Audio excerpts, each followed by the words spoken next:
लेकिन तमाम कोशिशों के बावजूद सरकार और किसानों के बीच बात नहीं बन पाई। आज पांचवें दौर की वार्ता के 25 दिनों बाद किसान और सरकार के बीच छठे दौर की वार्ता में इस आंदोलन का समाधान निकालने की कोशिश की जाएगी। लेकिन किसान 3 नए कृषि कानूनों की मांग पर अड़े हुए हैं। ऐसे में सवाल उठता है कि संशोधनों के लिए पहले से तैयार सरकार कौन सा नया फॉर्मूला लेकर आएगी और क्या किसान इस नए फॉर्मूले को स्वीकार करेंगे। और सबसे अहम सवाल यह है कि क्या आज किसान और सरकारों के बीच चल रहा गतिरोध खत्म हो जाएगा।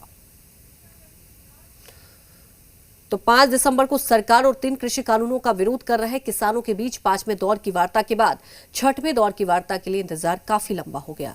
इतने दिनों में सरकार ने किसानों को कृषि बिल पर समझाने की कोशिश की और आंदोलन पर बैठे किसानों ने कृषि कानूनों का विरोध और भी तेज कर दिया।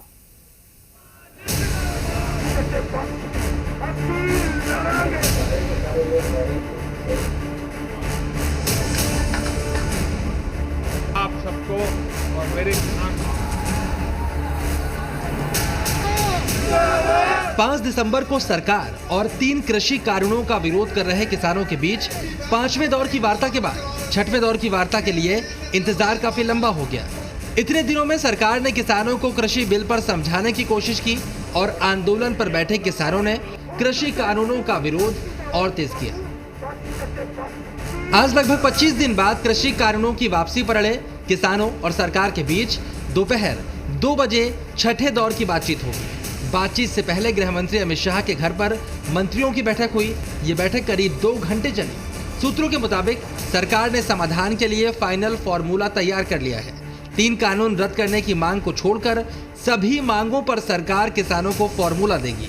किसानों की ओर से सुझाए गए मुद्दों का कानूनी हल निकालेगी सरकार। तीनों कानूनों में किसानों के कुछ सुझाव माने जा सकते हैं। सरकार की तरफ से आज की बैठक में कृषि मंत्री नरेंद्र सिंह तोमर, वाणिज्य मंत्री पीयूष गोयल और वाणिज्य राज्य मंत्री सोम प्रकाश शामिल होंगे। सरकार को भरोसा है कि आज की बैठक में समाधान निकल जाएगा। जो किसान संगठन आ रहे हैं उन पर हमें पूरा भरोसा है कि वो सकारात्मक सोच के साथ आएंगे और एक समाधान की ओर हम बढ़ पाएंगे। और निश्चित रूप से आज देश के अंदर करोड़ों करोड़ जो किसान हैं वो इस बिल का समर्थन कर रहे हैं। उनकी भावना को भी वो निश्चित रूप से समझेंगे, क्योंकि ये बिल है वो किसान को आज़ादी देने वाले बिल हैं और ये मांग लंबे समय से किसानों की थी।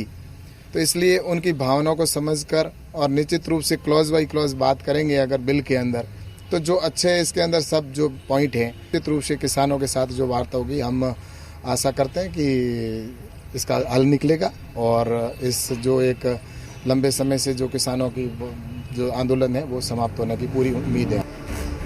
एक तरफ सरकार का फॉर्मूला और आंदोलन खत्म करने की उम्मीद है और दूसरी तरफ 3 कृषि कानूनों को वापस लेने की किसानों की मांग, जिससे किसान पीछे हटने को तैयार नहीं है। वार्ता से पहले संयुक्त किसान मोर्चा ने सरकार के न्योते को स्वीकार करते हुए एक चिट्ठी भेजी है, जिसमें बताया गया है कि किसान किस मुद्दे पर वार्ता करने आ रहे हैं। किसान जिन मुद्दों पर बात करेंगे उनमें 3 केंद्रीय कृषि कानूनों को रद्द या निरस्त करने के लिए अपनाए जाने वाली क्रियाविधि पर बात होगी। एमएसपी पर खरीद की कानून गारंटी देने की प्रक्रिया और प्रावधानों पर बात होगी। दिल्ली एनसीआर और आसपास वायु गुणवत्ता प्रबंधन के लिए आयोग अध्यादेश 2020 में किसानों को दंड से बाहर रखने के लिए संशोधन पर बात होगी और विद्युत संशोधन विधेयक 2020 के मसौदे को वापस लेने की प्रक्रिया पर बात होगी। सरकार को लिखी किसानों की चिट्ठी के आखिर में यह भी कहा गया है कि प्रासंगिक मुद्दों के तर्कपूर्ण समाधान के लिए जरूरी है कि वार्ता इसी एजेंडे के अनुसार चले। हमारे जा रहे हैं एजेंडा उनको दे दिया है। स्वामीनाथन कमेटी की रिपोर्ट, एनजीटी के कानून जो 3 बिल आए हैं ये वापसी हो, एमएसपी पर कानून बने, ये सारा एजेंडा हमने सरकार को दे दिया है। इसी एजेंडे पर हम बात करेंगे। कोई फार्मूला है राकेश जी हल निकालने का? हाँ, फार्मूला तो है। बिल वापसी ले लो, फार्मूला निकलेगा फिर। कुल मिलाकर 3 कृषि कानूनों को वापस लेने की मांग पर किसान अड़े हैं और यही एक ऐसा मुद्दा है जो किसान आंदोलन के समाधान के आड़े आ रहा है। अब सवाल उठता है, क्या सरकार किसानों की इस मांग के सामने झुकेगी या फिर किसान सरकार के जरूरी संशोधनों के फॉर्मूले को स्वीकार करेंगे। इस बीच सरकार बार बार आंदोलन के राजनीतिकरण और विपक्षी पार्टियों के किसानों को भड़काने का आरोप भी लगा रही है। ये केंद्र का कानून है, निश्चित रूप से अच्छा है। ये कांग्रेस जो है जिन्होंने 60 साल किसान को धोखे में रखा और अभी भी विपक्ष है, ये कम्युनिस्ट हैं ये लोग, और इनको गुमराह करने की कोशिश कर रहे हैं। पंजाब के भाइयों से मैं तो निवेदन करूंगा कि राजनीतिक किसी का मोहरा न बन के और देश के हित में और किसान के हित में ये बिल है।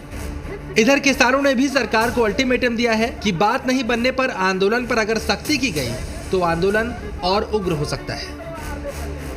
ये वैचारिक क्रांति है, इस क्रांति को आप बंदूक से दबाओगे तो एक क्रांति चिंगारी बनेगी, आप इसको विचार से इसको आप दबाओगे तो यही आपके जयकार्य करता जाएगा। किसानों की बात है, किसान आ रहा है, देश का किसान, सरकार को मान लेनी चाहिए इनकी बात। छठे दौर की वार्ता से किसान और सरकार दोनों पक्षों की ओर से रास्ता निकलने की उम्मीद तो जाहिर की जा रही है, लेकिन 3 कृषि कानूनों को वापस लेने के लिए सरकार तैयार नहीं और इसके बगैर आंदोलन वापस लेने को किसान तैयार नहीं। ऐसे में संपूर्ण समाधान के लिए सरकार कौन सा फॉर्मूला रखेगी, इसका इंतजार देश को भी है।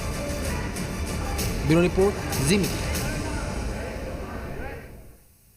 एक तरफ 3 कृषि कानूनों के विरोध में किसानों का आंदोलन जारी है तो दूसरी तरफ किसानों के आंदोलन पर सियासत भी हो रही है। यूपीए शासनकाल में कृषि मंत्री रहे शरद पवार ने मोदी सरकार पर आरोप लगाया है कि 3 कृषि कानून किसानों पर थोपे जा रहे हैं। वहीं दिल्ली के मुख्यमंत्री अरविंद केजरीवाल की तरफ से आंदोलनकारी किसानों को मुफ्त वाईफाई देने का ऐलान किया।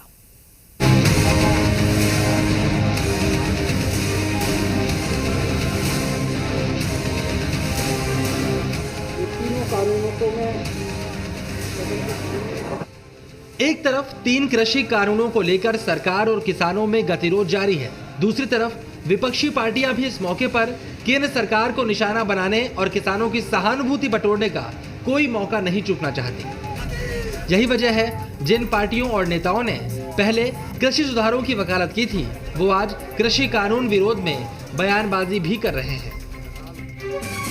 यूपीए सरकार में कृषि मंत्री रह चुके शरद पवार ने आरोप लगाया है कि सरकार किसानों पर कृषि कानून थोप रही है। केंद्र सरकार ने राज्यों से विचार विमर्श किए बिना ही कृषि संबंधी 3 कानूनों को थोप दिया। अगर सरकार ने राज्य सरकारों से विचार विमर्श किया होता और उन्हें विश्वास में लिया होता तब ऐसी स्थिति उत्पन्न नहीं होती। दिल्ली में बैठकर खेती के मामलों से नहीं निपटा जा सकता क्योंकि इससे सुदूर गांवों में रहने वाले किसान जुड़े होते हैं। शरद पवार ने इस सवाल का जवाब भी दिया आखिर क्यों वो अपने शासनकाल में कृषि सुधारों की वकालत करते थे लेकिन एनडीए के शासनकाल में कृषि कानूनों का विरोध कर रहे हैं। मैं और मनमोहन सिंह कृषि क्षेत्र में कुछ सुधार लाना चाहते थे लेकिन वैसे नहीं जिस प्रकार से वर्तमान सरकार लाई। उस समय कृषि मंत्रालय ने प्रस्तावित सुधार के बारे में सभी राज्यों के कृषि मंत्रियों और क्षेत्र के विशेषज्ञों के साथ चर्चा की थी। पवार ने कहा अगर विरोध प्रदर्शन करने वाले 40 यूनियनों के प्रतिनिधियों के साथ अगली बैठक में सरकार किसानों के मुद्दों का समाधान निकालने में विफल रहती है तब विपक्षी दल आज भविष्य के कदम के बारे में फैसला कर सकते हैं। पवार के अलावा आम आदमी पार्टी भी किसान आंदोलन के पक्ष में खुलकर उतर आई है। दिल्ली के मुख्यमंत्री अरविंद केजरीवाल की तरफ से अब प्रदर्शनकारी किसानों को मुफ्त वाईफाई सुविधा देने का ऐलान किया गया है। मैं आपको ये बताना चाहूंगा कि अपने परिवार से मीलों दूर अपने मकान को, अपने खेत खलियान को छोड़कर आज सिंगू बॉर्डर पे बैठे देश के किसान को बस एक ही चीज सूरज ढलने के बाद चाहिए होती है कि वो अपने घर परिवार से एक वीडियो कॉल कर ले या अपने बच्चों से एक बार फोन पे बात कर ले। अरविंद केजरीवाल जी ने यह फैसला लिया कि वो अब सिंगू बॉर्डर पे वाईफाई हॉटस्पॉट्स लगवाएंगे। इधर बीजेपी लगातार आरोप लगा रही है कि विपक्षी पार्टियां किसान आंदोलन पर सियासत कर रही हैं। कभी कृषि सुधारों के पक्ष में रहे नेता आज किसान आंदोलन पर राजनीति कर रहे हैं और भोले भाले किसानों को भड़काने का काम किया जा रहा है। कांग्रेस सहित अन्य राजनीतिक विपक्षी दल बड़े हताश और निराश राजनीतिक जीवन में हो गए हैं। उनको ये नहीं दिख रहा है कि किसानों का भला कैसे होगा। वो भी जानते हैं कि किसानों के लिए ये बिल अच्छे हैं। मनमोहन सिंह जी भी यही चाहते थे, शरद पवार भी यही चाहते थे, अमरिंदर सिंह भी यही चाहते थे, राहुल गांधी और कांग्रेस पार्टी भी यही चाहती थी। लेकिन अचानक विरोध में खड़े हो जाना और ये मांग करना कि तीनों बिल को वापस लिया जाए, मैं समझता हूँ कि किसानों के साथ ये बड़ा छल होगा। साफ है कृषि बिल पर चल रहे आंदोलन के समाधान की कोशिशों के बीच राजनीति भी जारी है। फिलहाल लोगों को इंतजार है कि मामले का हल निकले और किसान अपने घर लौटें, साथ ही किसानों के मुद्दे पर राजनीति भी खत्म हो जाए। ब्यूरो रिपोर्ट, जी मीडिया। पटना में मंगलवार को किसान बिल को लेकर जमकर बवाल हुआ। बिल को वापस लेने के लिए मांग को लेकर अखिल भारतीय किसान महासभा ने जोरदार विरोध किया।